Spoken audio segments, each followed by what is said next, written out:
আজরাইলের জান কবজ।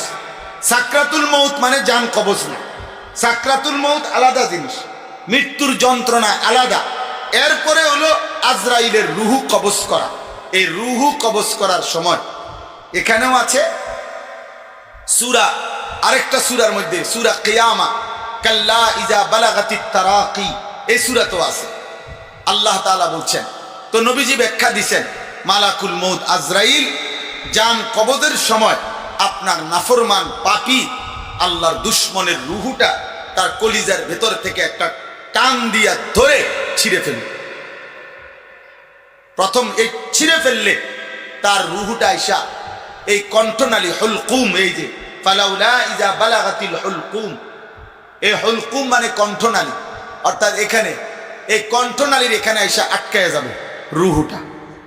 এইবার এটার ভিতরেও যায় না, বাইরেও হয় না, এখানে আটকাবে। এই আটকাইয়া এইবার এই দেখেন, আমি ওইটা প্রায় দিন দেখাই উদাহরণ, এটা এই যে এই বক্সটা দিয়েই দেখাই। এই দেখেন, এটার থেকে এই কাগজ এগুলা বের করা খুব সহজ। এই যে এই দেখছেন, টান দিলে এসে পড়ে না, কথা বলে না। টিস্যু গুলা বাইর করা সহজ কিনা? আচ্ছা, কিন্তু এই যে এখানে দেখেন, এখানে একটা পলিথিন আছে, আছে কিনা? এই যে এগুলা, এইটা টান দিলে বাইরে হবে না, এটা এমনি বের হবে না। এটা কি করতে হবে? এটা ছিঁড়তে হবে, এই এমনি এমনি টাইনা টাইনা কি করতে হবে? ছিঁড়তে হবে। এই খোদার কসম, তাফসীরের বর্ণনা হলো এটাই, নাফরমান পাপী জান কবজের ওই মুহূর্তে যখন কণ্ঠনালীর মধ্যে আইসা রুহুটা আটকায়া যাবে, মালাকুল মউত আজরাইল এবার এরকম টাইনা টাইনা ছিঁড়া ছিঁড়া বাহির করবে। এটার আরো দুইটা উদাহরণ আছে। আরেকটা হলো শিক, মানে শিকের মধ্যে যে কাবাব, শিক কাবাব বানায় না, গোশত এরকম বইটা বইটা বইটা বইটা যে লাগায়, তো ওই শিকের মধ্য থেকে কাবাব যেভাবে গোশত টাইনা টাইনা বাহির করে খায়, কথা বুঝছেন? এইভাবে আজরাইল ওই কাবাবের শিক থেকে কাবাব যেভাবে টেনে টেনে ছিঁড়ে ছিঁড়ে বাহির করে, বেঈমান নাফরমানের রুহুটা তার কণ্ঠনালী থেকে কিভাবে ছিঁড়া ছিঁড়া বাহির করে। 3, ব্যান্ডিজ, তুলা, তুলা, ব্যান্ডিজের তুলা যখন জখমের জায়গার মধ্যে আটকাইয়া যায় ভালোভাবে শুকানোর পরে, এটা কোনো স্বাভাবিকভাবে খোলে না, এটাও টাইনা টাইনা সিরা সিরা কি করতে হয়? তুলা সরাইতে হয়। এটা যেরকম টেনে টেনে ব্যান্ডিজের তুলা যেভাবে টাইনা টাইনা ছিঁড়ে, মালাকুল মউত আজরাইল নাফরমানের রুহুটা এভাবে টাইনা টাইনা ছিল, টেনে টেনেছে। তো আল্লাহ তাআলা বলেন যে ফালাউলা ইজা বালাগাতিল হুলকুম, এ আল্লাহ কাফের মুশরিক পাপী নাফরমান যে নিজেকে নিজে স্বাধীন মনে করে, আমারই সব, আমারই ক্ষমতা, তো আল্লাহ বলেন তোমাদের কোনো আত্মীয়, তোমাদের কোনো স্বজন, তোমাদের কোনো নিকটাত্মীয় যখন নাফরমান পাপী মৃত্যুর মুহূর্তে যখন তার কণ্ঠনালীর কাছে আইসা রুহু চলে আসে, তখন তো সে ছটফট শুরু করে। আর আনতুম হিনা ইদিন তানজুরুন, তোমরা তো তার চারদিকে বসে দেখতে থাকো।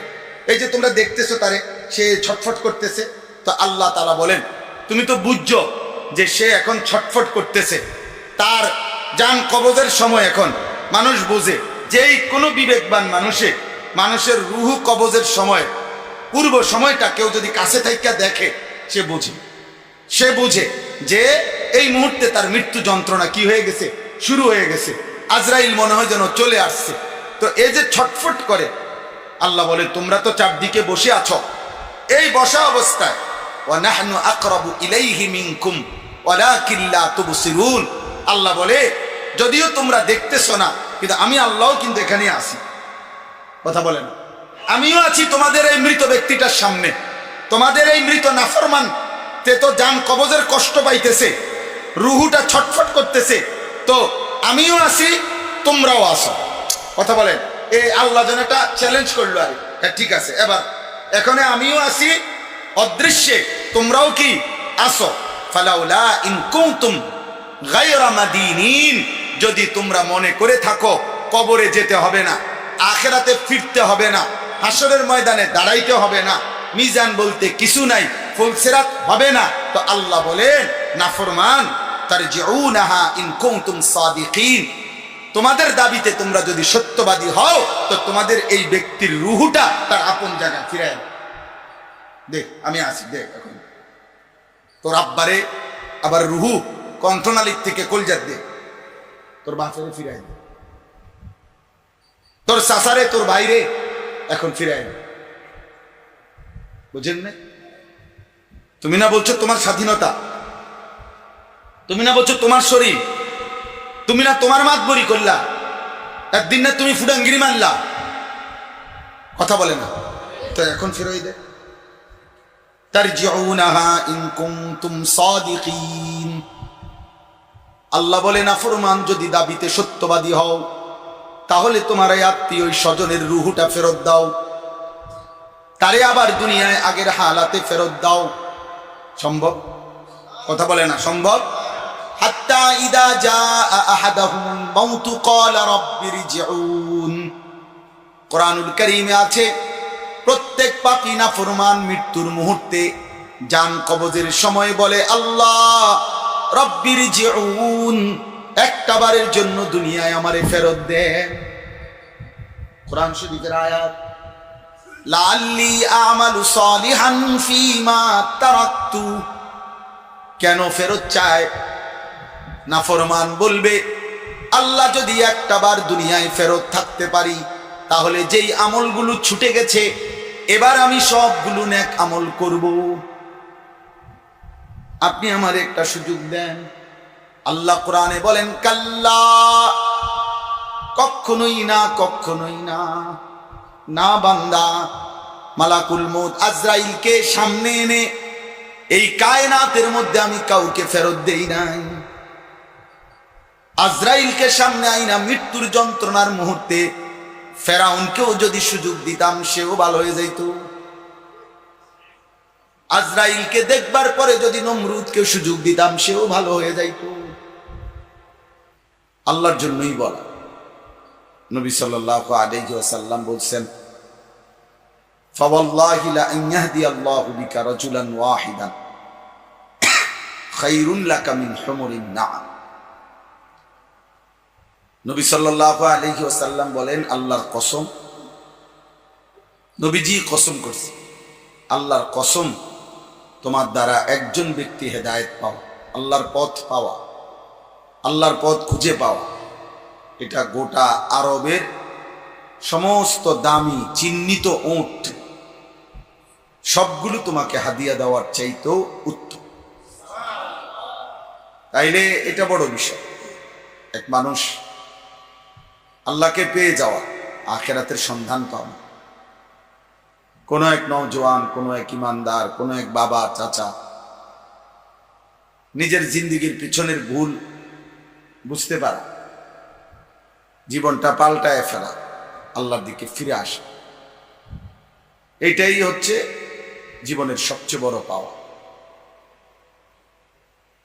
আমি খুলনা একবার এক মাহফিলে বলছিলাম, অনেকক্ষণ বয়ান করে যে ভাই চলেন জিন্দিগিতে ইউটার্ন করি, মানে ইউটার্ন করি, ঘুরে আসি, জীবনটা উল্টায় ফেলি, আগের জীবন যে ছিলাম পাল্টাই। তো একটা লোক তখন বলছিল যে হ্যাঁ হুজুর ইউটার্ন করলাম, সবাই শুনছে এটা, আমরা তো মনে করছি এমনিতে বলছি। কিন্তু ঠিকই আমি 1-1.5 বছর পরে পাশে আরেক এলাকায় মাহফিলে গেছি খুলনাতে, ওই লোক আমার সামনে আসছে, এসে বলছে হুজুর আপনি আমারে চিনছেন? আমি না চিনি নাই ভাই। মাঝ বয়সী লোক, আমি সেই ছেলে যে বলছিলাম গত বছর অমুক দিন যে ইউটার্ন করলাম, সেদিনের পর থেকে আজ পর্যন্ত আর নামাজ ছাড়ি। এইটা পাওয়া একটা বড় বিষয়, এটা একটা বড় বিষয়। আজকেও একটা ছেলে আসছে, সেও বলছে এই কথাটা দুপুরবেলা যে হুজুর আমি ইউটার্ন করছি, এই জন্য আসছি, খুব কষ্ট হইতেছে ইউটার্ন করে, অনেক কষ্ট হচ্ছে চলতে নফসের সাথে যুদ্ধ করে, কিন্তু আলহামদুলিল্লাহ চেষ্টা করতেছি। তাইলে কোনো এক আল্লাহর বান্দা আল্লাহ তাআলার সন্ধান পাওয়া, আখিরাতের পথ পাওয়া, এটাই জীবনের সবচেয়ে বড় পাওয়া। নবী সাল্লাল্লাহু আলাইহি ওয়াসাল্লাম বলছেন, মান দাআ ইলা হুদান কানা লাহু মিনাল আজরি মিসলু উজুরি মান তাবিআহু লা ইয়ানকুসু যালিকা মিন উজুরিহিম শাইআ।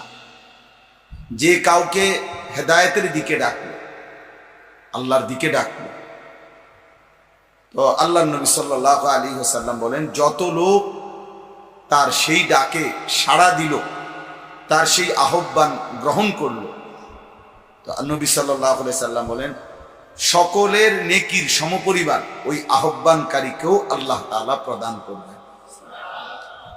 এবং নবীজি বলছেন, ওই আমলকারীদের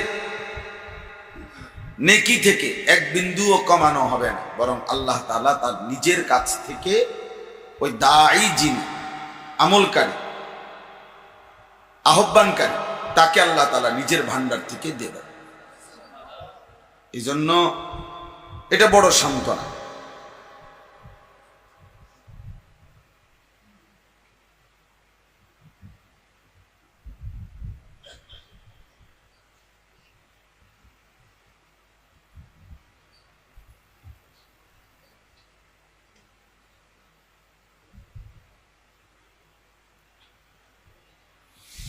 তো বলতেছিলাম এই বিষয়টা অনেক বড় পাওয়া, এটা জীবনের বড় অর্জন। কোন এক আল্লাহর বান্দা আল্লাহর দিকে ফিরে আসে, আল্লাহকে তালাশ করা, আল্লাহকে খুঁজে পালো। নবী সাল্লাল্লাহু আলাইহি ওয়াসাল্লাম বলছেন, লাল্লাহু আশাদ্দু ফারাহান বিতাওবাতি আবদি। আল্লাহ তাআলা সবচেয়ে বেশি খুশি হয় আল্লাহ তাআলার কোন বান্দা যখন গুনাহ ছেড়ে তওবা করে আল্লাহর দিকে ফিরে আসে। আল্লাহ তখন ভীষণ খুশি। আল্লাহ তাআলার কাছ থেকে চলে গেছে, ভাইগা গেছে এমন একটা বান্দা আল্লাহর কাছে ফিরে আসে, আল্লাহ তাআলা তখন ফেরেশতাদেরকে বলে, আমার এই ফেরেশতারা তোমরা আসমান সাজিয়ে দাও, জান্নাত সাজিয়ে দাও। ফেরেশতারা 7 আসমান সাজিয়ে দেয়, জান্নাত সাজিয়ে দেয়। আল্লাহকে বলে, রব্বুল আলামিন কেন আসমান সাজাইলেন, জান্নাত সাজাইলেন? তো রব্বুল আলামিন ফেরেশতাদেরকে বলে, আসলাহাল আবদু মাওলাহু। আজ এক গোলাম বেগে গেছিল যে সে আজকে তার মনিবের সাথে সম্পর্ক ঠিক করে ফেলছে। আমার এক গোলাম আজকে আমার সাথে সম্পর্ক ঠিক করছে। ও অনেক দিন হয় আমার সেজদা দেয় নাই, ও অনেক দিন হয় আমার নাফরমানি করছে। আমি অপেক্ষায় ছিলাম আমার বান্দা কোন দিন ফিরে আসবে। আজ সে আমার কাছে ফিরে আসছে, নিজের ভুল বুঝতে পারছে, তওবা করছে। আমি আল্লাহ এই খুশিতে আসমান সাজিয়ে দিলাম, জান্নাত সাজিয়ে। আর এই পৃথিবীতে সবাই জানে, হারানো বস্তু, হারানো ব্যক্তি যে তালাশ করে দেয়, মানুষ তাকে পুরস্কৃত করে, এটাই সহজ কথা। কেউ যদি কারো বাচ্চা হারায়, কারো কোনো কিছু হারিয়ে যায়, সেটা যে খুঁজে দেয়, তার কাছে এনে দেয়, তো ওই মানুষ তাকে তার সাধ্যমতো পুরস্কৃত করে। এবং মানুষ অনেক সময় ঘোষণা দিয়া বলে যে হারানো বিজ্ঞপ্তি তো শেষে লেখে, সন্ধানদাতাকে উপযুক্ত পুরস্কার দেওয়া হবে। তাইলে এখানেও এটা চিন্তা করে দেখেন, মহান আল্লাহ পাক রব্বুল আলামিন থেকে যে বান্দা হারায় গেছিল, তো আল্লাহ তাআলার সেই হারানো বান্দা যখন আল্লাহর কাছে ফিরে আসে, আল্লাহ যদি এত খুশি হয়, তো সেই হারিয়ে যাওয়া বান্দাকে আল্লাহর কাছে ফিরিয়ে দিল যে, যার মাধ্যমে, যার উসিলায় আল্লাহ তাআলা সেই সন্ধানদাতাকে কি পরিমাণ পুরস্কার দেবেন। এই জন্য আল্লাহ তাআলাও সন্ধানদাতাকে আল্লাহ তাআলার শান মোতাবেক পুরস্কৃত করে। আমরা দেব আমাদের সাধ্য মতো, রব্বুল আলামিন দেবে রব্বুল আলামিনের শান মতো। এই জন্য বান্দা তো চায় বান্দার মতো, আল্লাহ তো দেন আল্লাহর মতো। কোরআন শরীফে আছে, উজানির একজন প্রখ্যাত আলেম ছিলেন হযরত মাওলানা রশিদ আহমদ রাহমাতুল্লাহি আলাইহি, মুহাদ্দিস ছিলেন। অনেক বড় বুজুর্গ আলেম ছিলেন, অনেক সুন্দর বয়ান করতেন। আমি হুজুরের বয়ান খুব শুনতাম। উজানি মাদ্রাসার মুহাদ্দিস ছিলেন, ইন্তেকাল করছেন অসুস্থ অবস্থায়। হুজুরের বয়ানে আমি একদিন শুনছি, ইব্রাহিম আলাইহিস সালাম আল্লাহ তাআলার কাছে বলছেন, আল্লাহ, আমার ছেলে ইসমাঈল এবং হাজেরাকে আপনার ঘরের পাশে রেখে গেলাম, একদম একাকী, কেউ নাই। তবে আপনার কাছে আমার আবদার, ফাজআল আফইদাতাম মিনান নাসি তাহবি ইলাইহিম। অল্প কয়েকজন মানুষ, মিনান নাস, সামান্য কয়েকজন মানুষ, যেখান থেকে হোক, কত জায়গায় কত মানুষ যাযাবর পথে পথে ঘুরে, কত মানুষ কতখানে ঘুরে ফিরে থাকে, জায়গা নাই, বসত নাই, এরকম হইলেও চলবে। এরকম কিছু মানুষ, কিছু লোক আমার স্ত্রী এবং সন্তানের আশেপাশে ভিড়াইয়া দিয়েন, যেন তারা 2, 4, 20, 50 জন মানুষ যেন এখানে আইসা বসত করে। তাইলে তো আমার স্ত্রী সন্তানের একাকিত্বটা কাইটা যাবে, ওরা কিছুটা হইলেও মানুষের সাথে থাকতে পারবে। যে কয়জনে হয় আপনি কয়টা মানুষ দিয়ে।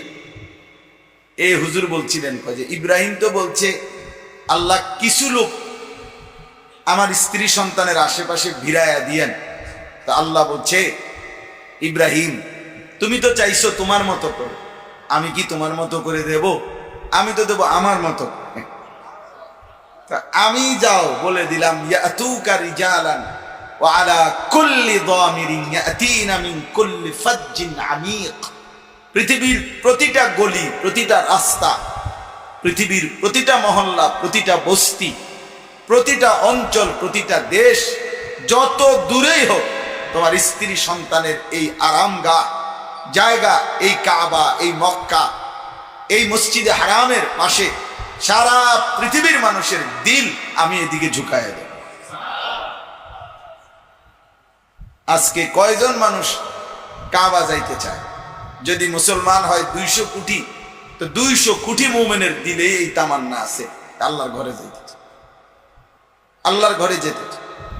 তার মানে সারা পৃথিবীর মানুষ দিলের মধ্যে আল্লাহ তাআলা এই কাবা এবং মসজিদে হারাম এর ভালোবাসা দিয়ে দিয়েছে, এই মক্কা নগরীর ভালোবাসা দিয়ে দিয়েছে।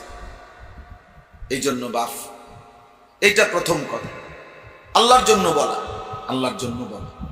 ইসলাহি মজলিসের মূল মাকসাদ এটা, মূল মাকসাদ উম্মতের সংশোধন, নিজের সংশোধন, জীবনের সংশোধন। কোরআনুল কারীমের মধ্যে আল্লাহ তাআলা বলছেন, ইন্নামাল মুমিনুনা ইখওয়া ফাআসলিহু বাইনা আখাওয়াইকুম। মুমিনগণ তোমরা পরস্পর ভাই ভাই, আর তোমরা ভাই ভাই মিলে একে অপরের ইসলাহ করে দাও, সংশোধন করো। এজন্য বলা হয় আল মুমিনু মিরআতুল মুমিন, এক মুমিন আরেক মুমিনের আয়না। আয়না, আয়না দেখে যেরকম মানুষ বুঝে নাকের মধ্যে এদিকে একটা ময়লা লাগছে, অথবা মানুষ মহব্বতের দাবিতেও বলে, ভাই আপনার নাকে কি যেন লাগছে, তো সে আজকে সরায় না। তার মানে আমি যেন আমার ভাইয়ের আয়না, আমার ভাই যেন আমার আয়না। তা এক মুমিন আরেক মুমিনের আয়না। আল্লাহ নবী সাল্লাল্লাহু আলাইহি সাল্লাম কাতেব, আয়নায় যেরকম নিজের ভালো মন্দ দেখা যায়, এক মুমিন আরেক মুমিনের দিকে তাকিয়ে তার ভালো গুণটা গ্রহণ করে, মন্দ গুণটা সংশোধনের চেষ্টা করে, ইসলাহ করে। কোরআনুল কারীমের মধ্যে আছে আল্লাহ তাআলা বলেন, ফাত্তাকুল্লাহ ওয়া আসলিহু যাতা বাইনিকুম। তোমরা আল্লাহকে ভয় করো এবং নিজেদের মধ্যে ইসলাহ করে নাও, সংশোধন করে নাও। এজন্য ইসলাহ আল্লাহ তাআলার পক্ষ থেকে আদেশ, সংশোধন কর প্রতিনিয়ত, একেবারে প্রতিনিয়ত। পৃথিবীর সবচেয়ে বড় উত্তম মানুষ যে, তারও সংশোধনের এখনো অনেক বাকি আছে। পৃথিবীর সবচেয়ে নিকৃষ্ট মানুষ, তারও সংশোধনের অনেক বাকি আছে। একবারে ইমানে, ইলমে, আমলে, তাকওয়ায় যে অনেক ঊর্ধ্বে, তারও সংশোধন বাকি আছে। ওয়া ফাওকা কুল্লি যি ইলমিন আলিম। প্রত্যেক জাননেওয়ালা, আল্লাহ ভিন্ন প্রত্যেক জাননেওয়ালার উপরে আরো একজন জাননেওয়ালা আছে। তাইলে ইসলাহের প্রয়োজন, ইসলাহের মুখাপেক্ষিতা, উবাই ইবনে খালাফ, এই চারজনের নাম করেছিলেন। ফেরাউন, কারুন, হামান এবং উবাই ইবনে খালাফ, তার সাথে তুমি দাঁড়াবে। আচ্ছা এখন আপনি বলেন, এদের সাথে যেই নাফরমান বেনামাজি দাঁড়াবে, তো ফেরেশতা বুঝি তোমারে এখন মাঝখান থেকে লইয়া আলগা করে বেহেশতে দিল? হ্যাঁ, মক্কলে পাইছে, বুতে গিলাইছে। হ্যাঁ, বুতে গিলাইছে। আমনে দাঁড়াই রয়েছেন ফেরাউন নমরুদের লগে, আর মাঝখান দিয়ে আমনেরে ফেরেশতা বলবে আইও বেহেশতে আইও, আর হেরা তখন এবার রং চাইবে। এরা বলবে আমরা কি সমস্যা, কি এক লগে দাঁড়াই আবার এবার আলগা নেও কইলাম। হ্যাঁ, এরে আলগা কই নাও, আর এরে নিলে আমরা সমস্যা কি? নাউজুবিল্লাহ। হায় হায় হায় হায়, কি হবে বেনামাজি? ও বাঁচবে কেমনে? ও বাঁচবে কিভাবে? ও কিভাবে বাঁচবে? এই জন্য জান যায় যাক, যত কষ্ট হয় দোস্ত, আমরাই নিয়ত করি যে 5 ওয়াক্ত নামাজ জামাতে পড়বো ইনশাআল্লাহ। 5 ওয়াক্ত নামাজ। আমার শায়েখ আল্লামা মুফতি মুশতাকুন নবী কাসিম হুজুর সব সময় বলে, কত শুনছি আমি ওনার মুখে, যে আল্লাহ জিন্দেগীর শেষ নামাজটাও মসজিদের জামাতে দাঁড়িয়ে পড়ার তৌফিক দান করেন। মসজিদের জামাতে দাঁড়িয়ে পড়ার তৌফিক দান। আখিরি নামাজটা এমন যেন হয় মালিক সেজদা দিতে দিতে আপনার সাক্ষাৎ, সেজদা দিয়েই সাক্ষাৎ। আমার একজন উস্তাদ হযরত মাওলানা এরশাদুল্লাহ রাহমাতুল্লাহ আলাইহি, এরশাদ হুজুর, লক্ষ্মীপুর টুমচর মাদ্রাসার শিক্ষক ছিল। আমার অনেক প্রিয় উস্তাদ ছিল। আমার বড় ভাইয়ের উস্তাদ, আমার মেজো ভাইয়ের উস্তাদ, আমার উস্তাদ, আমার ছোট ভাই আরিফ, তোমারও তো উস্তাদ নাকি? ও আমার ছোট ভাই আসছে আরেকজন, তো ওরও উস্তাদ, আতিকের তো উস্তাদ। আমরা 4 ভাইয়ের উস্তাদ। আমার শায়েখ আল্লামা মুফতি মুশতাকুন নবী কাসিমি হুজুরের উস্তাদ হযরত মাওলানা এরশাদুল্লাহ রাহমাত, এই জোহরের নামাজ পড়ছে, মসজিদের মধ্যে বসে বসে তাসবিহ করতেছে, জোহরের নামাজ পড়ে ঘুরাইয়া পড়ছে, তে এরপরে সন্ধ্যা হইবার আগে আগেই ইন্তেকাল করছে। ইন্না লিল্লাহি। হ্যাঁ, আল্লাহ তাআলা আমার হুজুরের কবরকে নূরে নূরে ভরপুর করে। তাইলে এটা জরুরি আমার। তাহলে প্রথম আমরা যে কথাটা এতক্ষণ বুঝাইতে চাইলাম, ইসলাহ, তাহলে কার কার জরুরি? হুজুরের কথা বলে না, পাবলিকের, সবার, ইমাম সাহেবের, খতিব সাহেবের, বক্তা সাহেবের, উঠতি বক্তা যারা তাদের, মানে যারা এখন ইদানিং কালে যারা বক্তা হইতে যাচ্ছে, আল্লাহু আকবার। ফালা তুযাক্কু আনফুসাকুম হুয়া আ'লামু বিমান ইত্তাকা। নিজে ওয়াজ কইরা বাসায় নিজে যদি সুবহানাল্লাহ, আরে কি আশ্চর্য ওয়াজ করলাম, কি কইলাম নাকি, নিজেই অবাক, নিজে ওয়াজ কইরা নিজেই আমরা অতিষ্ঠ, আরে না সন্তুষ্ট, নিজেই আশ্চর্য কইলামটা কি। পাবলিক বোঝে না কার, পাবলিক শিক্ষা দেয় না কার। হ্যাঁ, আল্লাহ আমাদেরকে হেফাজত করে, আল্লাহ আমাকেও হেফাজত করে। আল্লাহ তাআলা কোরআনে বলছেন, ফালা তুযাক্কু আনফুসাকুম, তোমরা কেউ নিজের সাফাই, নিজের তাজকিয়া নিজেই বলো না, নিজের ঢোল নিজেই বাজাইও না। কোরআনের আয়াত, হুয়া আ'লামু বিমান ইত্তাকা, আল্লাহই জানেন কে কত বড় তাকওয়াওয়ালা, কে কতটুকু গুনাহের থেকে বাঁচে। আল্লাহ তো পৃথিবীবাসী তো দুনিয়া জানে, আপনি আমি ওয়াজ করি, পৃথিবীবাসী তো বাহ্যিক জানে, পৃথিবীবাসী তো দিনের আলোর আমল দেখে, কিন্তু রাত গভীরে একাকিত্বে কত লক্ষ গুনাহ, কত হাজারো গুনাহ, সে তো একমাত্র মালিক জানে, সে তো আল্লাহ জানে। হুয়া আ'লামু বিমান ইত্তাকা।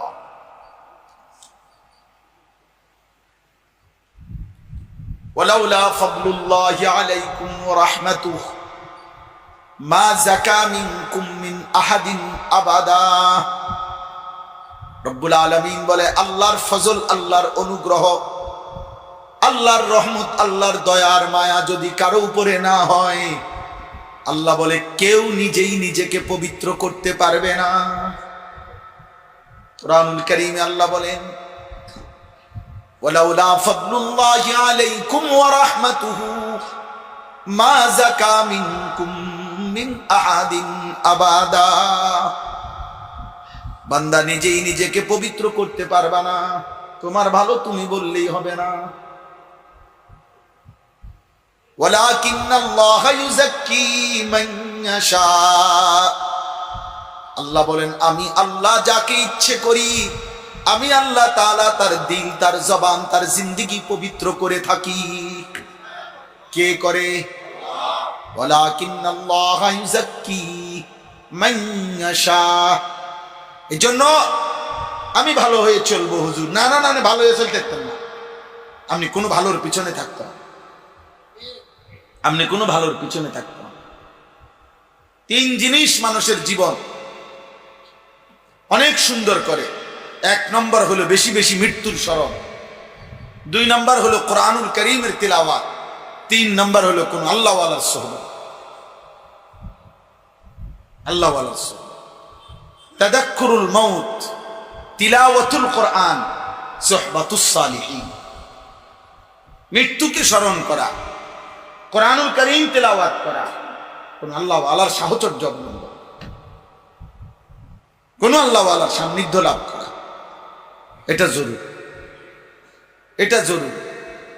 অতএব নিজে নিজে হয় না, আল্লাহ নিজে বলছে পরিষ্কার, আবাদান বলছে, কখনোই কখনোই 30 বছর না 300 বছর সাধনা করেও নিজের ইসলাহ, নিজের সংশোধন, নিজের জীবন নিজেই গঠন, বই পড়ে পড়ে, ফেসবুক থেকে থেকে, ইউটিউব দিয়া দিয়া নিজেরটা নিজেই, না না, নিজের চুল নিজে আশ্রানো যায়, নিজের আখলাক নিজে ঠিক করা যায় না।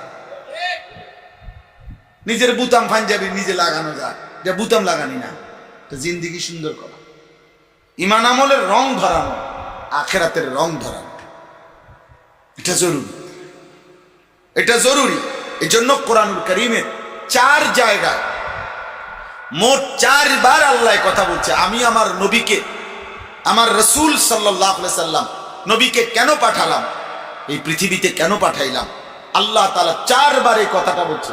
সূরা বাকারাতে আল্লাহ তাআলা বলছে, সূরা আলে ইমরানের মধ্যে আল্লাহ বলছে, সূরা বাকারাতে 2 বার, সূরা আলে ইমরানে 1 বার, সূরা জুমআ একটা সূরা আছে ওই সূরাতে 1 বার, মোট 4 বার আল্লাহ বলছে আমার বন্ধুকে আমি এই পৃথিবীতে, আমার নবীকে আমি এই পৃথিবীতে পাঠানোর একটি উদ্দেশ্য এটা, ওয়ায়ুযাক্কিহিম ওয়ায়ুযাক্কিহিম ওয়ায়ুযাক্কিহিম ওয়ায়ুযাক্কিহিম। তিনি আমার বান্দাদের, তার ঈমানদার উম্মতের অন্তর তাজকিয়া করাবেন, বিশুদ্ধ করাবেন, পবিত্র করাবেন, উত্তম আখলাক, ঈমানে, আমলে, লেনদেনে, আচরণে, আখলাকে সাজিয়ে দেবেন,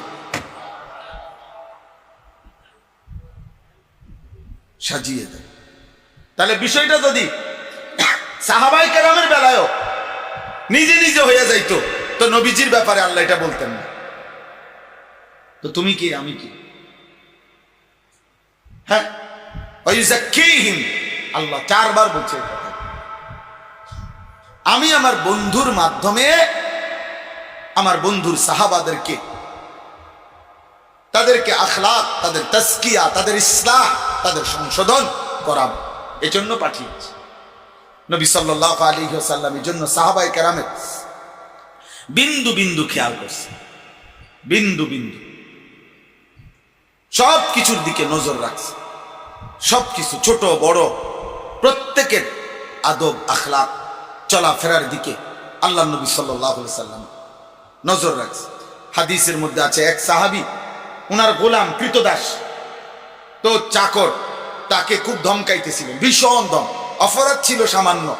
আবু মাসউদ আনসারী রাদিয়াল্লাহু তাআলা আনহু, ওনার গোলামকে উনি এত ধমকাইতেছিলেন, আল্লাহ নবী সাল্লাল্লাহু আলাইহি ওয়াসাল্লাম এটা খেয়াল করছেন। নবীজি খেয়াল করে নবীজি পিছন থেকে আস্তে হালকা পায়ে ওই সাহাবীর পিঠ, মানে পিছনে এখানে কাছে আইসা দাঁড়াইয়া আল্লাহ নবী শুধু আস্তে একটা বাক্য বলছে, একটা কথা শুধু বলছে, লাল্লাহু আশাদ্দু আলাইকা লাল্লাহু আকদারু আলাইকা মিন আন ইয়াকদিরা আলাইহি।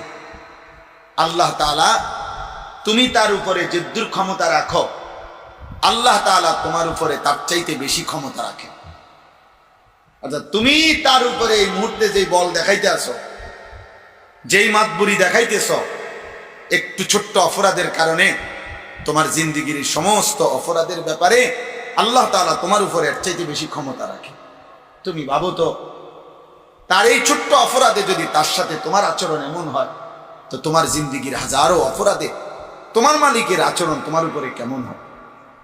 ফালতাফাতা, ওই সাহাবী পিছন ফিরে তাকিয়ে দেখলেন, ফাইদা রাসূলুল্লাহ সাল্লাল্লাহু আলাইহি ওয়াসাল্লাম, দেখলেন তিনি আল্লাহর রাসূল বলছে কথাটা। নবীজি পিছনে দাঁড়াল, উনি সাথে সাথে বললেন, ইয়া রাসূলুল্লাহ ওয়াল্লাহি ইন্নাহু লাহুররুন, আল্লাহর কসম নবী, আমি আমার এই গোলাম আজাদ করে দিলাম। আল্লাহর নবী সাল্লাল্লাহু আলাইহি সাল্লাম বললেন, লাউ লাম তাফআল হাযা লালাফাহাতকান না, যদি তুমি এই মুহূর্তে এটা না করতে, তো আল্লাহর আযাব তোমারে ঘিরে ফেলছে, কাছে গেছে, আল্লাহর আযাব তোমারে পাকড়াও করে ফেলছে। এই জন্য বাপ, ইসলাহ জরুরি। আমাদের এখানের জন্য বলছি না, সর্বত্র প্রত্যেকেই, এই যারা আলহামদুলিল্লাহ বুঝের মানুষ আসছেন, নওজোয়ান ভাই আসছেন, বয়স্ক বাবারা আসছেন, আলহামদুলিল্লাহ আপনারা আমার অনেক মহব্বতের মানুষরা আসছেন। অল্প হোক, 1 জন হোক, 50 জন হোক, 100 জন হোক, সংখ্যা কোনো বিষয় না।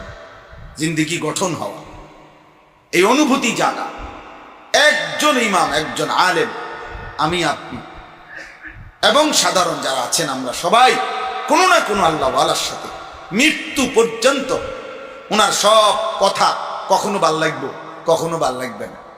এক মানুষের আচরণ সবসময় একরকম হয় না, মানুষের দিল সবসময় একরকম থাকে না।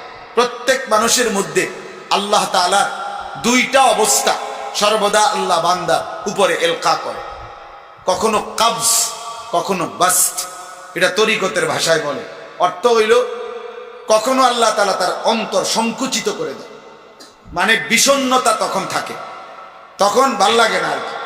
আর কখনো বাস্ট মানে প্রফুল্লতা, খুব হাসি রসিকতা, খুব আনন্দ চিত্ততা দেয়, তখন তার কাছে অনেক কিছুই ভাল লাগে। তো নিয়ম হইল উভয় অবস্থাতেই আমার দিলে খুশি থাকুক, আমার দিল বিষণ্ণ থাকুক, আমার ভাল লাগুক বা ভালো না লাগুক, আমার মন চাক বা না চাক, ফুর্তি লাগুক অথবা আপনার বিষণ্ণতা লাগুক, অস্থিরতা লাগুক, হার হালাতে প্রত্যেক অবস্থায় আল্লাহর ইবাদত করে যাও, আল্লাহর ইবাদত করে যাও, আল্লাহর ইবাদত। মন চাইলেও সেজদা দিতে হবে, মন না চাইলেও। এটারই নাম ইত্তেবা, এটারই নাম ঈমান, এরই নাম ঈমান, এরই নাম ঈমান। হযরত আয়েশা রাদিয়াল্লাহু তাআলা আনহাকে এক মহিলা জিজ্ঞেস করছে নবীজির, আর ওনার জামানায় নবীজির ইন্তেকালের পরে, বলছে ওই মহিলাই যে আম্মা জান আয়েশাকে বলছে, হে আম্মা জান, আমরা মহিলারা মাসিক ঋতুস্রাব হইলে আমাদের মহিলাদের, তখন আমরা নামাজও ছেড়ে দেই, আর রমজান হইলে রোজাও ছেড়ে দেই, কিন্তু রোজার কাজা করতে হয় মহিলাদের, কিন্তু নামাজের কাজা করতে হয় না। এরুমকা দুটোটাই একই সময়ে, নামাজও ছেড়ে দিছি, রোজাও ছেড়ে দিছি, কিন্তু রোজা কাজা করতে হয় কেন, নামাজ কাজা করতে হয় না কেন? হযরত আয়েশা রাদিয়াল্লাহু তাআলা আনহা উত্তর দিছে কি? হাদিসে আছে, হযরত আয়েশা রাদিয়াল্লাহু তাআলা একটা কথা শুধু বলছে, হা কাজা আমারা রাসূলুল্লাহ সাল্লাল্লাহু আলাইহি ওয়াসাল্লাম, খালাস। তিনি বলছেন নবী সাল্লাল্লাহু আলাইহি সাল্লাম এমনটাই করতে বলেছেন, এটাই কারণ। এনে তোমার তো ফন্ডিত কথা বোঝেন না, এত মাতবুরি তোমার দরকার, এত কিছু বুঝনের দরকার। নবীজি বলছে রোজা কাজা করতে, রোজা কাজা করো। নবীজি বলছে নামাজ কাজা করতে হবে না, নামাজ কাজা করতে হবে না। এত পণ্ডিতের কি? এটার নাম ঈমান। এটার নাম কি? এটার নাম ইত্তেবা, এটার নাম ভালোবাসা, এটার নাম ভালো। এটা আমাদের জন্য জরুরি। আল্লাহ তাআলা আমাদেরকে ইসলাহের ফিকির, সংশোধনের ফিকির নিজের তৌফিক দান করে। এই পৃথিবীর সবটা সংশোধন আপনি করতে পারতেন না, কিন্তু নিজের সংশোধন সম্ভব সম্ভব সম্ভব নিজের জন্য নিজে যত্নবান হওয়া, এইটার মাকসাদই হলো ইসলাহি মাহফিল। আল্লাহ আমাদেরকে তৌফিক দান করে। এবার দ্বিতীয় প্রসঙ্গ, আর একটা প্রসঙ্গ, তাইলে আমার কথা শেষ হয়ে যাবে। আমি এটা প্রথম আপনাদেরকে বললাম, আমার জন্য বললাম, আপনাদের জন্য বললাম। আমাদের প্রত্যেকের, এই স্কুলে পড়েন, কলেজে পড়েন, সাধারণ শ্রেণী, গ্রামের মানুষ, দিন মজুর, ঠেলাওয়ালা, কোনো কিছু বললে হবে না। আপনি সাধারণ থেকে সাধারণ হন, একেবারে গ্রামের হন, মূর্খ হন, বকলম হন, আপনার জীবনের ঈমান, আমল, লেনদেন, আচরণ, আখলাক, চরিত্র সংশোধন করা, কোনো আল্লাহওয়ালার তত্ত্বাবধানে নিজেকে থাকা, কোনো আলেম দ্বীনের সোহবতে নিজেকে রাখা, ধীরে ধীরে জীবন সুন্দর করা, ঈমান ইসলামের আলোয় আলোকিত করা আমার জন্য ফরজে আইন, আপনার জন্য ফরজে। আপনি বাংলা পড়েন নাই, না পড়েন, এটা আমার জানার বিষয়। আপনি হাতে লিখতে পারেন না, টিপসই দেন, এটা আমার জানার বিষয় না। আপনার ঈমান ঠিক করতে হবে, এটা হলো মূল বিষয়। আপনার আমল ঠিক করতে হবে, এটা হলো মূল বিষয়। আপনার লেনদেন হালাল হারাম মেনে চলতে হবে, এটা হলো মূল বিষয়।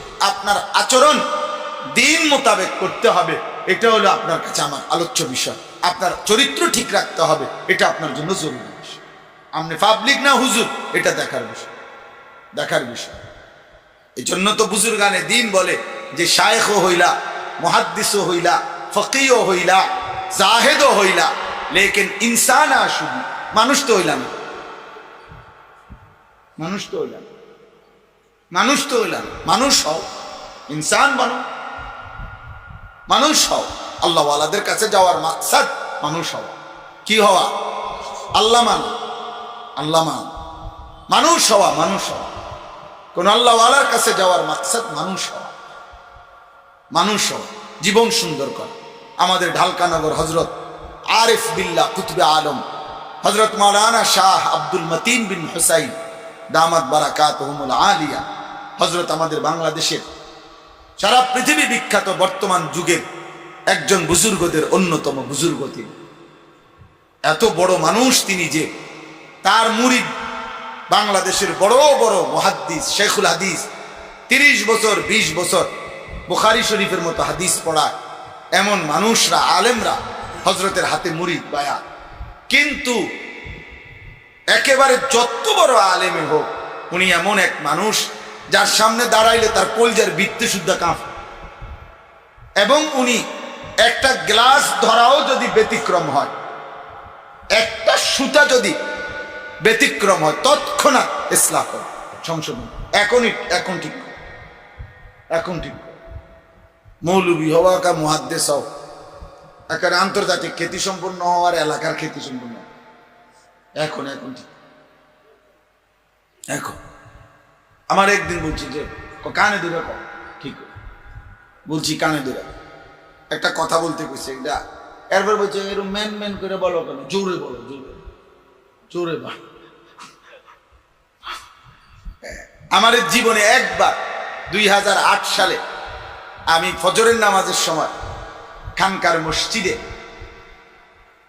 হজরতের যে মসজিদ গেন্ডারিয়া হালকানগর ছাপড়া মসজিদ হয়, ওই মসজিদে ফজরের নামাজের সময় কাতারে বসে আছি। আমি জীবনে একবার, ওই সময় 8 সালের কথা, রমজান মাসে ফজরের ওয়াক্তে আমি বসে এই এরম হাতের টানা দিছি আর কি, এমন সে টানা দেয় না ফজরের ওয়াক্তে, মানে সকালের ঘুম থেকে ভাঙ্গার কারণে, উঠার কারণে একটা মুসরামুসরি করে না মানুষ, এরকম টানা দিছি আর বা এমনি যে এইটা এরকম করছে। এই ঠিক আল্লাহর কুদরত, শায়েখ হজরত ওই সময় এদের ঢুকতেছে, আমার এটা দেখছে, আর কি সাথে সাথে বেড়ে বসে, ভাই এটা কি? এটা মসজিদ না তোমার বিনোদনের জায়গা? এটা ব্যায়ামের ঘর না মসজিদ? এভাবে ব্যায়াম করা আইজো আলহামদুলিল্লাহ আমি 2008 সালের পর থেকে আজকের এই পর্যন্ত মসজিদে ঢুকলে আমার এরকম একটু মোরানি উঠলে আমার এই কথাটা মনে হয় যে ঢালকানগর পিছিয়ে দাঁড়িয়েছে। এখনো আমি কোনোদিন আর এটা করি মসজিদে, মানে আমার এটা হাতে উঠেই না, ও কথা, এটা একবার সংশোধন, ইসলাহ জরুরি। আল্লাহ আমাদেরকে তৌফিক দান করেন। আমি আপনাদের কাছে কোরআনুল কারীমের সূরা ওয়াকিয়া, এই সূরার ছোট্ট ছোট্ট 5টা আয়াত পড়ছি। এই আর অল্প একটু সময় এই 5টি আয়াতের তর্জমা আপনাদেরকে শুনাইতে চাই।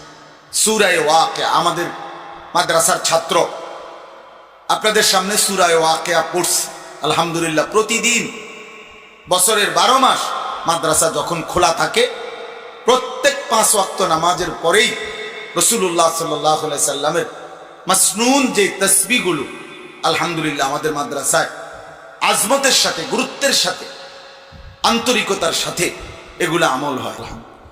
এবং বিভিন্ন নামাজের পরের যে নির্ধারিত সূরা আমলের, এগুলাও তেলাওয়াত করা হয়। আজকেও আমরা সেটা করছি আলহামদুলিল্লাহ। তো যেই সূরাটা পড়ছে, এই সূরাটার নাম হলো সূরা ওয়াকিয়া। কি নাম? কোরআনুল কারীমের 27 নম্বর পারা, কোরআনুল কারীমের 56 নম্বর সূরা, সূরা ওয়াকিয়া। এই সূরারই 5টা আয়াত আমি আপনাদের সামনে পড়ছি। মানে যেই সূরাটা পড়ছি, এই সূরা এই 5টা আয়াতের উপরে অল্প একটু কথা আমরা আপনাদের কাছে পেশ করতে চাই। প্রথম কথা হলো, এই সূরাটা কোরআনুল কারীমের অত্যন্ত ফজিলতপূর্ণ একটি সূরা, সূরা ওয়াকিয়া। কি নাম বলেন? অনেক ফজিলতপূর্ণ একটি সূরা। রাসূলুল্লাহ সাল্লাল্লাহু আলাইহি ওয়াসাল্লামের একজন বিখ্যাত সাহাবী ছিলেন হযরত আব্দুল্লাহ ইবনে মাসউদ রাদিয়াল্লাহু তাআলা আনহু। ওনার নাম ছিল আব্দুল্লাহ ইবনে মাসউদ, নবীজির খুব ঘনিষ্ঠ সাহাবাদের একজন। রাসূলুল্লাহ সাল্লাল্লাহু আলাইহি সাল্লামের সবচেয়ে বেশি কাছে থাকতেন যারা, বেশি সময়, এর মধ্যে উনি একজন।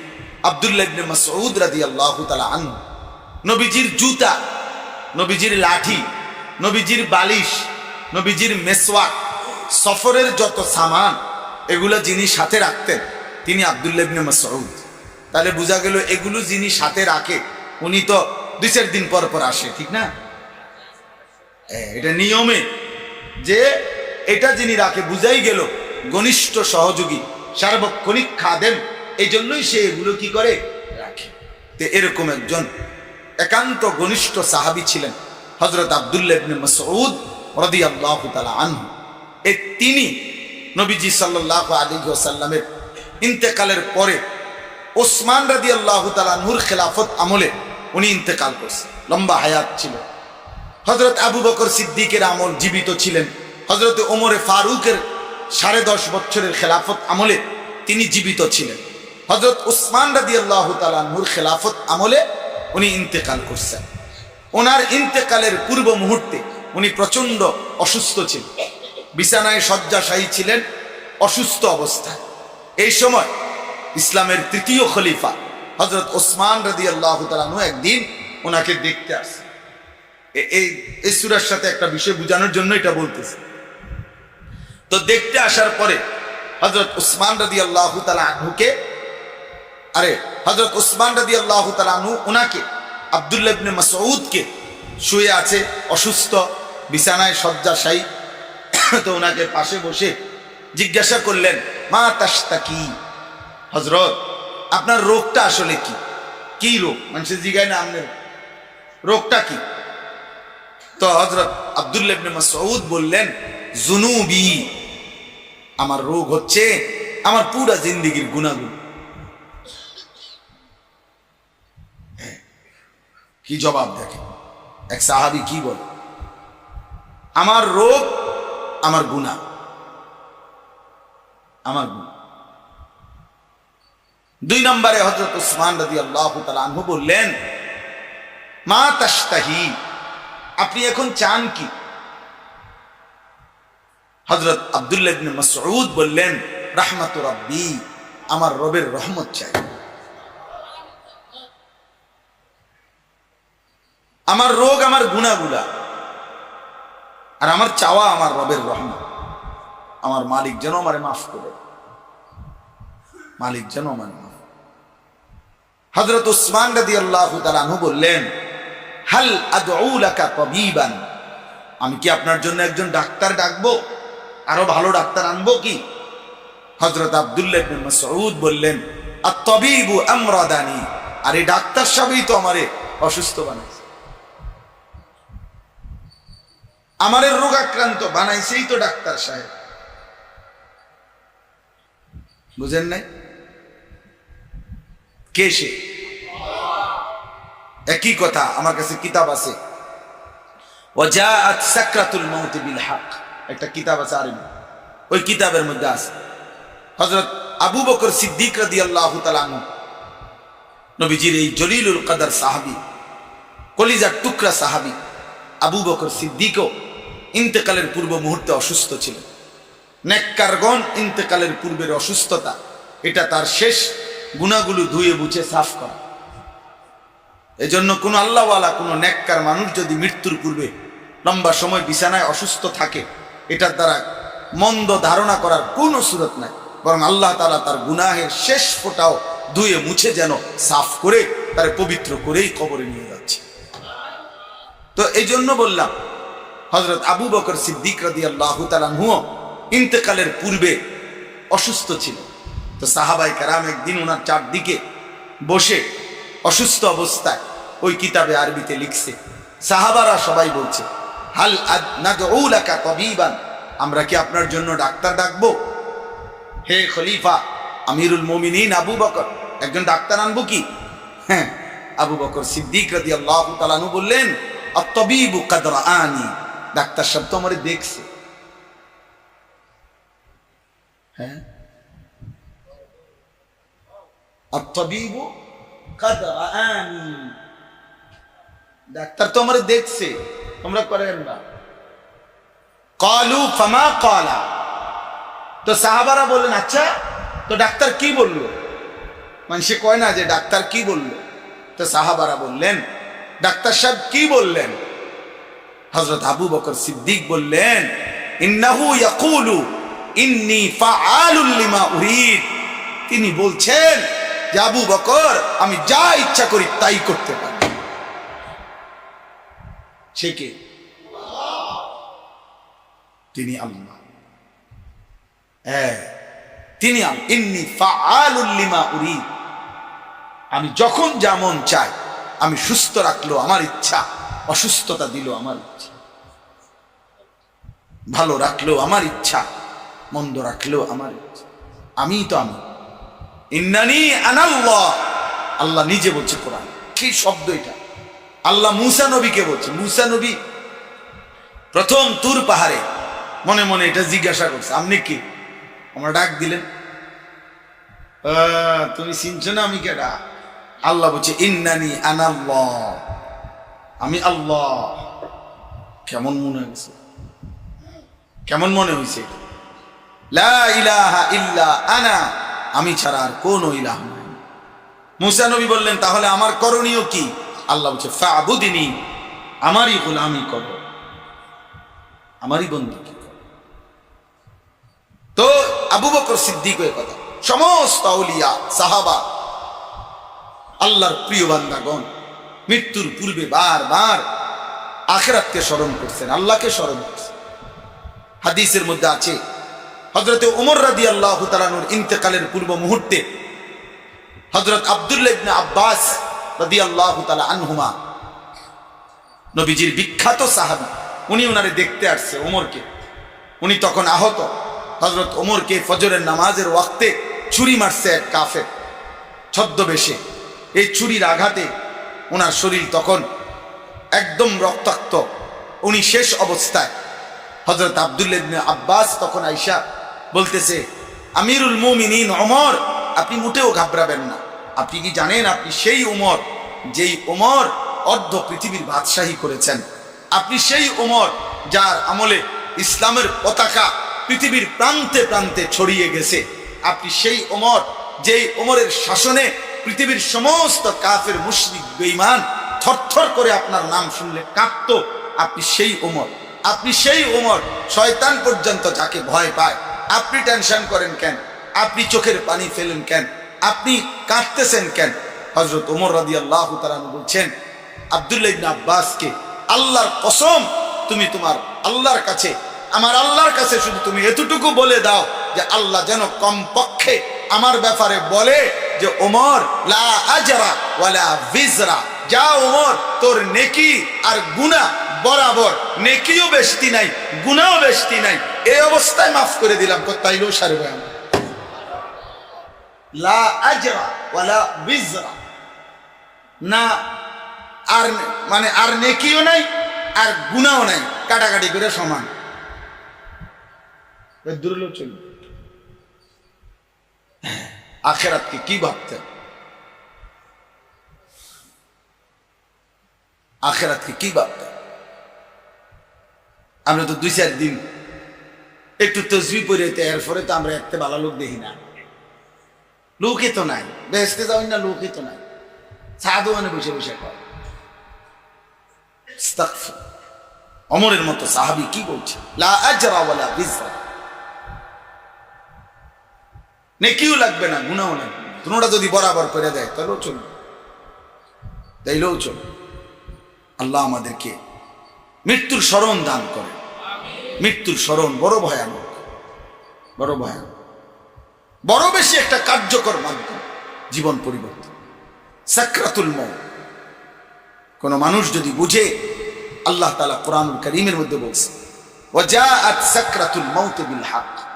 আল্লাহ বলছে, বান্দা তুমি খেয়াল করো আর না করো, বোঝো কিংবা না বুঝো, তুমি মনে থাকুক বা না থাকুক, সুখে থাকো দুঃখে থাকো, রাজপ্রাসাদে থাকো আর জীর্ণ কুটিরে থাকো, একাকী থাকো আর রাত গভীরে থাকো, সবার মাঝে থাকো আর লোকালয়ে থাকো, আল্লাহ বলেন, খোদার কসম আল্লাহ বলছে, বান্দা মৃত্যুর যন্ত্রণা আসবেই আসবে, আসবেই আসবে, আসবেই আসবে। ইমানদারও হইয়া যদি সর্বশ্রেষ্ঠ ইমানদার হয়, তারও মৃত্যু যন্ত্রণা হবে, সর্বনিকৃষ্ট কাফেরও যদি হয় তারও মৃত্যু যন্ত্রণা থেকে নবী মুহাম্মদ সাল্লাল্লাহু আলাইহি সাল্লাম মুক্ত ছিলেন না, মৃত্যু যন্ত্রণা থেকে ফেরাউন নমরুদও মুক্ত ছিল। কিন্তু মুমিনের মৃত্যু যন্ত্রণা আনন্দের, কাফেরের মৃত্যু যন্ত্রণা বহুতই কষ্ট। মুমিনের মৃত্যুর যন্ত্রণা হয় সাকরাতুল মউত, কিন্তু মুমিন তখন যত যন্ত্রণাই হোক, মুমিন তখন হৃদয়ে হৃদয়ে আনন্দিত হয় যে আমার বন্ধু, আমার মালিকের মুলাকাতের সময় হয়ে গেছে।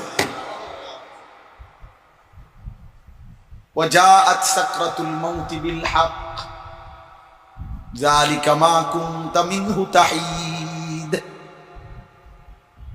এজন্য মুমিন কিন্তু মৃত্যু যন্ত্রণা হয়। রাসূলুল্লাহ সাল্লাল্লাহু আলাইহি সাল্লাম একটা উদাহরণ শুনেন।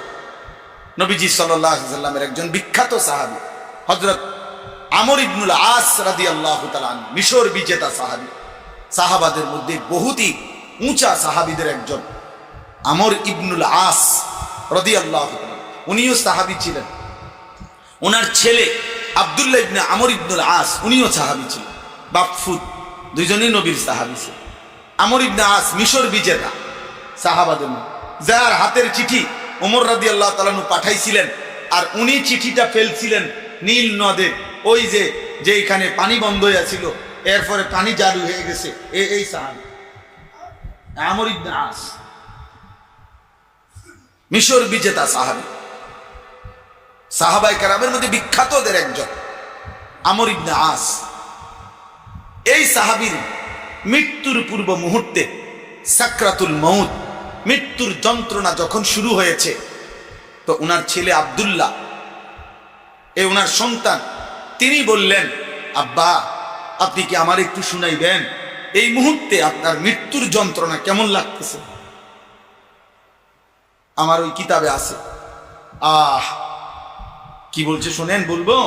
সাহাবী বলে, এই আমর ইবনে আস এত বড় সাহাবী, জলিলুল কদর সাহাবী, তিনি বলতেছেন, ইয়া বুনাইয়া, হে আমার প্রিয় সন্তান, শোনো, কাআন্না জিবালাদ দুনিয়া আলা সদরি, বলছে বাপ, আমার মনে হইতেছে গোটা পৃথিবীর সমস্ত পাহাড়গুলা আমার বুকে চাপ দিয়ে রাখছে।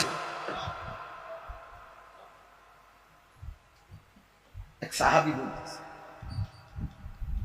কাআন্না জিবালাদ দুনিয়া, দুনিয়ার সব পাহাড় আলা সদরি, আমার বুকে চাপা দিয়ে রাখছে। ওয়া কাআন্নী আতানাফাসু মিন সাকবিল ইবরা, আর আমি যেন সুইয়ের ছিদ্র দিয়ে নিঃশ্বাস নিচ্ছি। সুইয়ের ছিদ্র পর্যন্ত না। হ্যাঁ, আচ্ছা, এক সাহাবীর যদি এটা মনে হয় 30 বছর যে সুদ খাচ্ছে তার কি হবে? 365 দিনে খোদার 1 বছরে যে কোনো দিন ফজরের নামাজ পড়ে না, মুসলমানের ওই সন্তানের কি হবে? 20 বছর 30 বছর যে নারী পর্দা করে না, আমার সে মায়ের কি হবে? আমার সে বোন, তার মৃত্যু যন্ত্রণাটা কেমন হবে? বছরের পর বছর যে মানুষের উপরে জুলুম করে, অন্যায় করে, হারাম রোজগার করে, আল্লাহকে চিনেও না, ডাকেও না, হায় হায় হায় হায়, কি হবে? হযরত নূহ আলাইহিস সালামকে জিজ্ঞেস করা হয়েছিল, 950 বছর হায়াত পাইছে উনি। 950 বছর না, 950 বছর। কোরআনে আল্লাহ বলছে, সন্দেহ করার কিছু না। ফালাবিসা ফীহিম আলফা সানাতিন ইল্লা 50 আমান, কোরআন শরীফের আয়াত। আল্লাহ বলছে নূহ আলাইহিস সালাম জমিনে ছিলেন 1050 কম, 50 কম 1000, কত? 950 বছর। 950 বছর পরে মৃত্যুর পূর্ব মুহূর্তে নূহ আলাইহিস সালামকে জিজ্ঞেস করা হয়েছে, হে নবী নূহ, আপনি দুনিয়ার হায়াত কতক্ষণ ছিলেন? মৃত্যুর যন্ত্রণা যখন শুরু হয়েছে, উনি তখন বলতেছে, শোনো, এক মানুষের একটা ছোট্ট ঘর ছিল, যে ঘরের 2টা দরজা, এই দরজা দিয়া ঢোকে তো ওই দরজা দিয়া বাইর হয়, ছোট্ট এই ঘরে। উনি বলেন, আল্লাহর কসম, আমার মনে হচ্ছে বিগত 950 বছর আমি যেন ওই ব্যক্তির ওই ছোট্ট ঘরের 2 দরজাওয়ালা ঘরে এই দরজা দিয়ে ঢুকছি আর এই দরজা দিয়া বাইর হইছি, এই ঘর পার হইতে যেটুকু সময় আমার 950 বছর এখন এমন মনে হচ্ছে। আমার সাকরাতুল মউত, আমার মৃত্যু যন্ত্রণা আমারে 950 বছর ভুলাই দিছে রে। এটা কে বলতেছে? নূহ আলাইহিস সালাম। আপনি কে? আমি কে? আব্দুল কাদের জিলানী কেডা? জুনায়েদ বাগদাদি কে?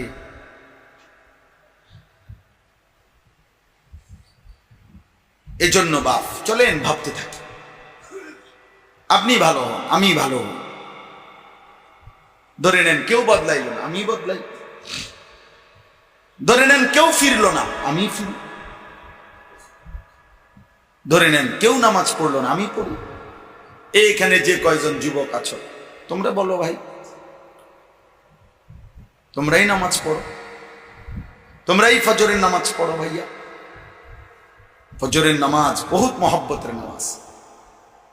ফজরের নামাজ সেজদা, ফজরের নামাজ মুমিনের নামাজ।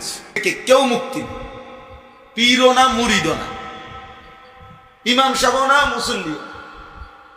এটা জরুরি। আমিও না, আপনি না। আমি তো আলহামদুলিল্লাহ এখন জান্নাতি। আপনারা, আমি তো বিকাল টাইমে বেহেশতে থাকি, সন্ধ্যার আগে দিয়ে বেহেশতে আই, বেহেশতের থেকে আইসা ওয়াজ কইরা এরপরে আবার রাত 10টা-11টার পরে জায়গা বেহেশত। বিষয়টা এমন না, না জি না, এত পাগলামি না। আখেরাত মামুর বাড়ি না, ইমাম সাহেবের আব্বার সম্পত্তি, ইমাম সাহেবের বাপের সম্পত্তি। একই ময়দানে আমাদের সকলকেই দাঁড়াইতে, সকলকে, সবাই আমল নামার হিসাব রব্বুল আলামিনের কাছে পেশ করতে হবে। অকুল্লুহুম আতিহি ইয়াউমাল কিয়ামতি ফারদা, সকলকেই কিয়ামতের দিন আল্লাহ তাআলার সামনে একজন একজন, ফারদান, একজন একজন করে আল্লাহ তাআলার সামনে আসতে, দাঁড়াইতে, দাঁড়াইতে। অতএব ইসলাম, আমার মূল কথা হলো কি, ইসলার মুখাপেক্ষী কে কে? আমি আপনি সবাই। কথা বলেন না। ইসলার মুখাপেক্ষী কে কে? আমি আপনি সবাই। আমি আপনি সব। ইমাম সাহেব, মুসল্লি সাহেব, পীর সাহেব, মুরিদ সাহেব, হ্যাঁ, যত বড় ব্যক্তি ইসলাহের মুখাপেক্ষী। এই জন্য আউলিয়ায়ে কেরামের একটা নিয়ম, প্রকৃত অর্থে যারা বুজুর্গ যারা সত্যিকার আউলিয়ায়ে কেরাম, যুগ যুগ ধরে ওনাদের একটা নিজাম, তরিকতের একটা নিয়ম, তাসাউফের একটা নিয়ম হলো, যারা কোনো আল্লাহওয়ালার হাতে বায়াত হয় উনি মৃত্যু পর্যন্ত বায়াত থেকে বিচ্ছিন্ন থাকে না। যখনই তার শায়েখ মৃত্যুবরণ করে, ইন্তেকাল করে, তৎক্ষণাৎ উনি ভিন্ন কারো কাছে আবার বায়াত হয়ে নেয়, আবারও কারো তত্ত্বাবধানে নিজেকে সরে। এটা জরুরি। সাহাবায়ে কেরাম আপনি বলেন, এটা নজির সাহাবায়ে কেরামের আমল। রাসূলুল্লাহ সাল্লাল্লাহু আলাইহি ওয়াসাল্লাম সোমবার দিন ইন্তেকাল করছে, তো নবী সাল্লাল্লাহু আলাইহি সাল্লামকে দাফন করা হয়েছে বুধবার, অথচ তিনি ইন্তেকাল করছে সোমবার, কিন্তু নবী সাল্লাল্লাহু আলাইহি সাল্লামের দাফন হয়েছে বুধবার। তাইলে এতটা লম্বা সময় কি করলেন সাহাবায়ে কেরাম? আগে সাহাবায়ে কেরামের মধ্যে হাজারো আইটেমের কথা হয়েছে, এই সমস্ত কথার পরে ব্যাপক আলোচনা, পর্যালোচনা, ব্যাপক তর্ক বিতর্ক, বুদ্ধি পরামর্শ, সর্বকিছুর পরে আগে পরবর্তী খলিফা হযরত আবু বকর সিদ্দিক রাদিয়াল্লাহু তাআলা আনহু, তিনি আগে নির্ধারিত হয়েছে, ওনার হাতে সমস্ত সাহাবা বায়াত করছে, এরপরে নবীজির দাফন হয়েছে। জানেন এটা? এরপরে দাফন হয়েছে, নবী সাল্লাল্লাহু আলাইহি সাল্লামের দাফন হয়েছে এরপর। আগে সাহাবায়ে কেরাম কি হয়েছে? আবু বকর সিদ্দিক রাদিয়াল্লাহু তাআলা আনহুর হাতে বায়াত হয়েছে, আগে খলিফা নির্বাচিত হয়েছে, এরপরে নবীজির দাফন। অথচ সাহাবায়ে কেরামের প্রতি ভিতরে নবী সাল্লাল্লাহু আলাইহি সাল্লামের ভালোবাসা ছিল, কথা বলে না? নবীজির ইন্তেকালের কারণে ভালোবাসা কমে গেছে? কিতাবের মধ্যে স্পষ্ট আছে। হযরত আব্দুল্লাহ ইবনে যায়েদ ইবনে আব্দে রব্বিহি রাদিয়াল্লাহু তাআলা আনহু একজন সাহাবী এবং একজন বিখ্যাত সাহাবী। তিনি সর্বপ্রথম আজানের বাক্য, আজানের যে বাক্যগুলো সর্বপ্রথম স্বপ্নে যেই সাহাবী দেখছে রাত্রেবেলা এবং পরের দিন সকালবেলা নবী সাল্লাল্লাহু আলাইহি সাল্লামের কাছে আয়েশা পেশ করছে, শুনাইছে যিনি, যে গত রাত্রে ইয়া রাসূলুল্লাহ আমি স্বপ্নে দেখছি দুইজন ফেরেশতা, দুইজন লোক, তারা হাতে সিংহা নিয়া কোথাও যাচ্ছে। আমি তাদেরকে ডাক দিয়া বললাম, ভাই আমাকে আপনারা এই সিংহা ফুঁদইন আর কি এগুলা দেন। বলছে কেন? বলছে আমি মানুষকে আল্লাহর দিকে নামাজের জন্য ডাকবো। বলছে না, আমরা তোমাকে তার চাইতে উত্তম বাক্য, রবের শেখানো বাক্য শিখাই। বলছে হ্যাঁ, তো শেখান।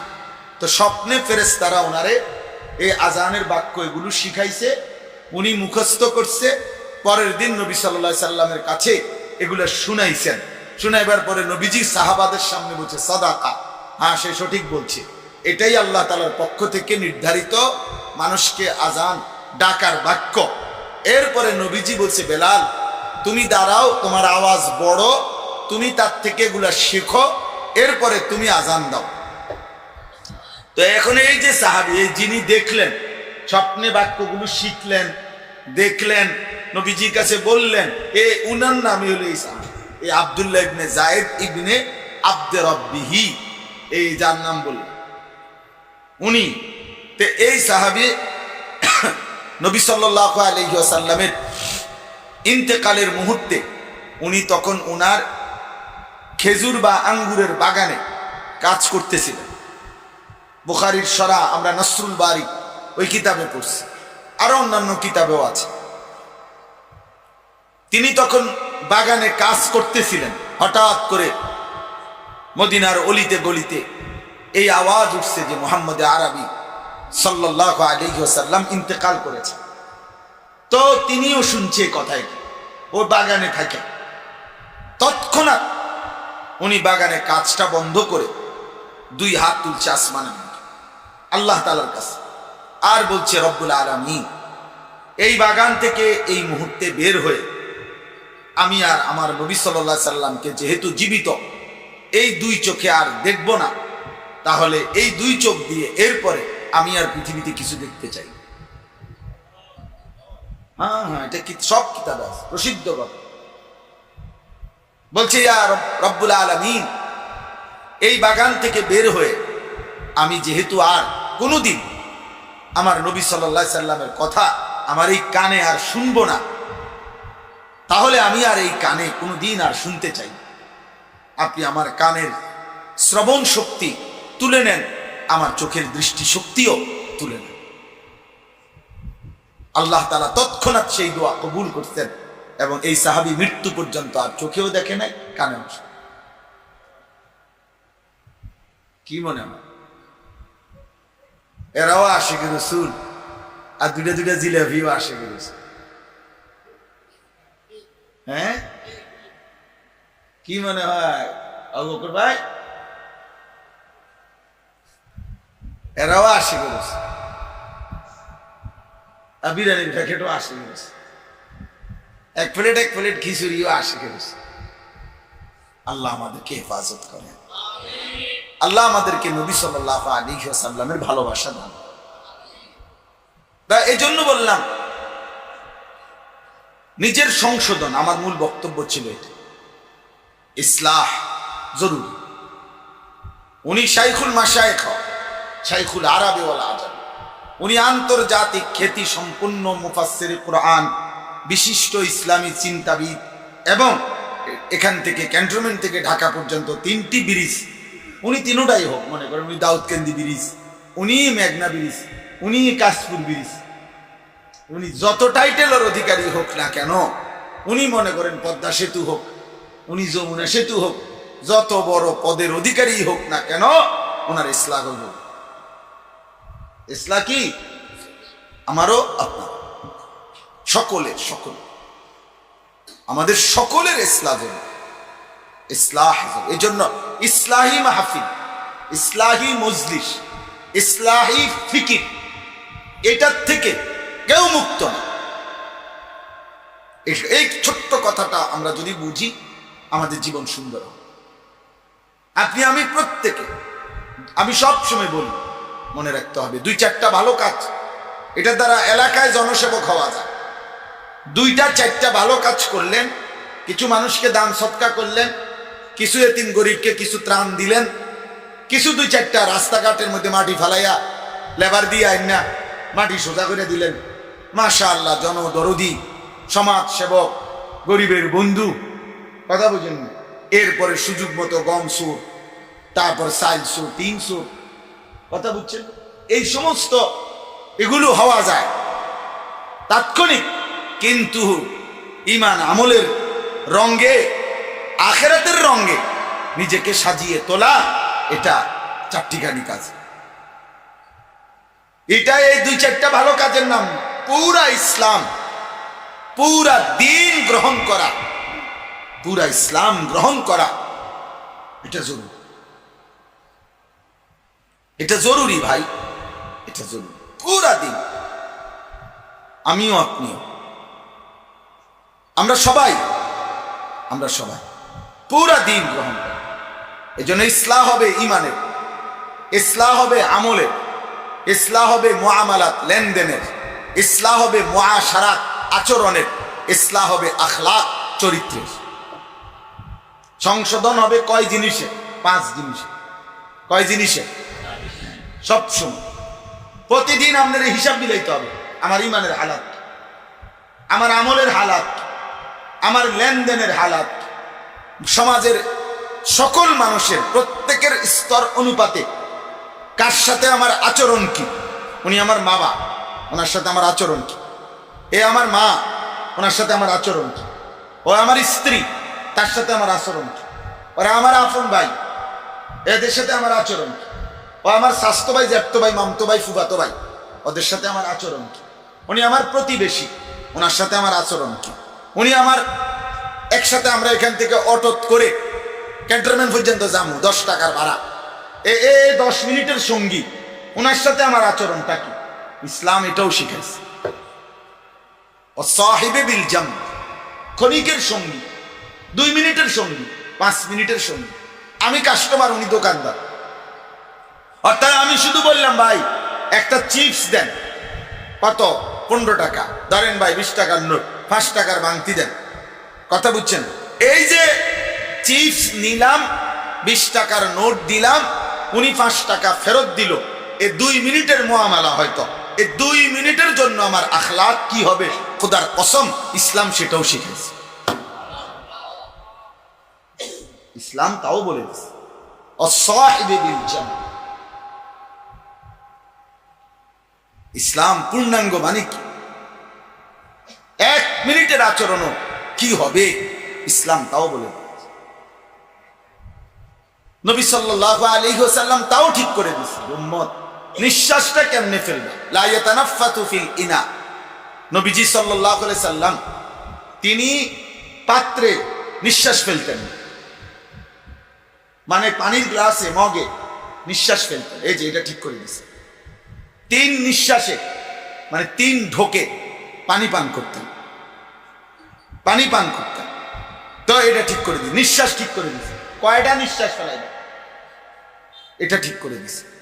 নবী সাল্লাল্লাহু আলাইহি সাল্লাম বলছে ইযা ইস্তাইকাযা আহাদুকুম মিন মানামিহি ফালা ইয়াগমিসান্না ইয়াদাহু ফিল ইনা। রাসূলুল্লাহ সাল্লাল্লাহু আলাইহি সাল্লাম বলেন, তোমাদের কেউ যখন ঘুম থেকে জেগে ওঠে তখন প্রথমেই যে এই পানিটা দিয়ে ওযু করবা, ওই পানি দিয়ে গোসল করবা, তৎক্ষণাৎ সাথে সাথে ওই পানির মধ্যে ডাইরেক্ট দুনো হাত চুবাই দিবা। পানিটা চুবাবা না আর কি, এই হাত এটা আলাদাভাবে পানি দিয়ে হাত ধোও, আগে কবজি পর্যন্ত হাত ধৌত করো, এরপরে ওই পানি তুমি ব্যবহার করো। কি বিষয়? ফাইন্নাকা লা তাদরি আইনা বাতাত ইয়াদাহু, কেননা সে জানে না পুরা ঘুমের মধ্যে অথবা সারা রাত ঘুমে তার হাত কোথায় ছিল। যদি তার হাত পায়খানার রাস্তায় লেগে থাকে, সামান্যতম 1 বিন্দু পরিমাণ পায়খানা লেগে থাকে, পেশাব লেগে থাকে, 1 ফোঁটা প্রস্রাব, 1 ফোঁটা বীর্যের সামান্য, তাহলে এই পানিটা যখন সে হাত দিল, হাত ঢুকাইল, আবার এটা দিয়ে আবার ওযু করবে, বালতির পানি বা গোসল করবে, এই পানি নাপাক হয়ে গেল না? আচ্ছা, কি পরিমাণ বিজ্ঞান, কি পরিমাণ জিন্দিগি নবী শিখেছে যে আলাদা হাত দিতে হবে, আলাদা হাত দিতে হবে। তাইলে বিন্দু নবী সাল্লাল্লাহু আলাইহি ওয়াসাল্লাম জিন্দিগি শিখাইছে। নবী সাল্লাল্লাহু আলাইহি ওয়াসাল্লাম বলছে, আশ্চর্য হাদিস, আজকে সকালে আমি পড়ছি, নবীজি বলছেন মান আহইয়া সুন্নতি ফাকাদ আহইয়ানি। 2টা riwayat, একটা হলো মান আহাব্বা সুন্নতি ফাকাদ আহাব্বানি, একটা হলো নবীজি বলছেন যে আমার সুন্নাতকে ভালোবাসলো সে আমি মুহাম্মদকেই ভালোবাসলো সাল্লাল্লাহু আলাইহি ওয়াসাল্লাম। আচ্ছা, এটাও তো আশ্চর্য না? এরপর এটা আরো ভয়ঙ্কর কথা, মান আহইয়া সুন্নতি ফাকাদ আহইয়ানি, যে আমার একটা সুন্নাতকে জীবিত করলো সে আমি মুহাম্মদকেই জীবিত করলো। বাপরে বাপ, কি কথা বলে, এটা সাংঘাতিক কথা না ভাই, সাংঘাতিক কথা। মানে অর্থ চিন্তা করলে আর বলে কি, মান আহইয়া সুন্নতি ফাকাদ আহইয়ানি, যে আমার একটি সুন্নাত জিন্দা করলো সে আমি মুহাম্মদকেই জিন্দা করলো সাল্লাল্লাহু আলাইহি ওয়াসাল্লাম। তাহলে সুন্নতের কি পরিমাণে ইহতিমাম, জিন্দেগি সুন্নতের কি পরিমাণে ইহতিমাম, সুবহানাল্লাহ। মান ইউতি'র রাসূল ফাকাদ আতা আল্লাহ। আর কি কইতো আল্লাহ, বাংলায় কইতো আল্লাহ বলছে যে রাসূলের আনুগত্য করবে সে আল্লাহর আনুগত্য করবে, সে আল্লাহর আনুগত্য করবে। ওয়া ইউতি'ল্লাহ ওয়া রাসূলাহু ফাকাদ ফাযা ফাওজান আযীমা। আল্লাহ এবং রাসূলের আনুগত্য যে করবে সে নিশ্চিত সর্বশ্রেষ্ঠ সফলতা অর্জন করবে। আর কি বলতে, ওয়া ইউতি'ল্লাহ ওয়া রাসূল ফাউলাইকা মা'আল্লাযীনা আন'আমা আল্লাহু আলাইহিম মিনান নাবিয়্যিন ওয়াস সিদ্দীকিন ওয়াশ শুহাদা ওয়াস সালিহিন। আল্লাহ বলে যে আল্লাহ এবং রাসূলের আনুগত্য করবে কিয়ামতের দিন আল্লাহ তাআলা নিয়ামত প্রাপ্ত বান্দাদের সাথে সে থাকবে। নিয়ামত প্রাপ্ত বান্দা কারা? আল্লাহ বলেন নবীরা, সিদ্দিকগণ, শহীদগণ, সমস্ত আউলিয়াগণ। আল্লাহ বলে তাদের সাথেই ওই লোক দাঁড়াবে। ওয়া হাসুনা উলাইকা রফিকা। আল্লাহ বলে আচ্ছা বান্দা ভাবো তো সেদিন ওরা তোমার কেমন মজাদার বন্ধু হবে। আচ্ছা কও তো, হাসরের ময়দানে দাঁড়াইয়া যখন তুমি দেখবা ডানে বামে ফেরেশতারে জিগাইবা, ভাই উনি কে জানি? ফেরেশতা বলে চিনছেন না, উনি তো আবু বকর সিদ্দিক রাদিয়াল্লাহু। আচ্ছা উনি কে? বলছে ওনার আপনি চিনছেন, উনি তো আব্দুল কাদের জিলানী। ও আচ্ছা, ইনি ইনি ইনি কেডা? কারে আপনি চিনছেন? উনি তো ইমামে আজম আবু হানিফা, ইনি তো ইমাম বুখারী, ইনি তো ইমাম মুসলিম। তখন ওই লোককে বলছে সুবহানাল্লাহ, আমি তো সেরে গেছি, আমি তো সেরে গেছি, আরে করছি কি রে, আমার খাড় করাইলো কার লাগে? এরপরে যখন ফেরেশতা ডাক দিবে, এদিকে আসো হিসাবের জন্য, এই লোক ফেরেশতারে উল্টা ধমক দিবে, বেডা কথা কস বেডা, কি হিসাব বুঝো না কার লগে দাঁড়াইছি? লোক দেখে আইডিয়া হয় না আমি কই যাবো, আবার এনে হিসাব কি বুঝেন নাই? মানুষ দেখো না, আবু বকর উমর লগে দাঁড়াই আবার কস বেড়া হিসাব বেড়া, ওনারা শুনলে তো মাইন্ড করবে বেড়া।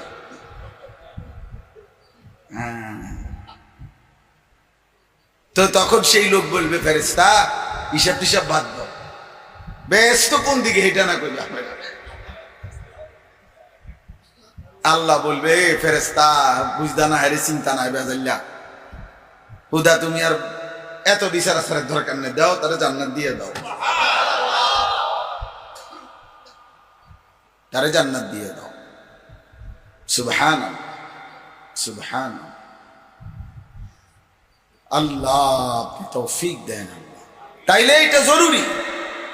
আচ্ছা আমি আরো চিন্তা করি, হাদিসের মধ্যে কথা আছে, আল্লাহ নবী সাল্লাল্লাহু আলাইহি ওয়াসাল্লাম বলছেন, তোমরা যারা ওমান লাম ইউহাফিজ আলাইহা, আল্লাহ নবী পরিষ্কার বলছে, আমার উম্মত তোমরা যারা 5 ওয়াক্ত নামাজের ব্যাপারে যত্নবান নও, নামাজ আদায় করছো না, আমি নবী পরিষ্কার বলে দিলাম তোমাদের কিয়ামত হবে কারুনের সাথে, হামানের সাথে, ফেরাউনের সাথে।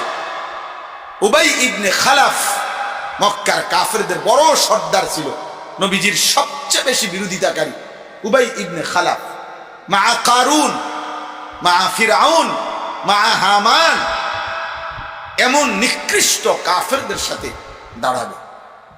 ওয়াকানা ইয়াউমাল কিয়ামা মা কারুন ওয়া ফিরাউন ওয়া হামান।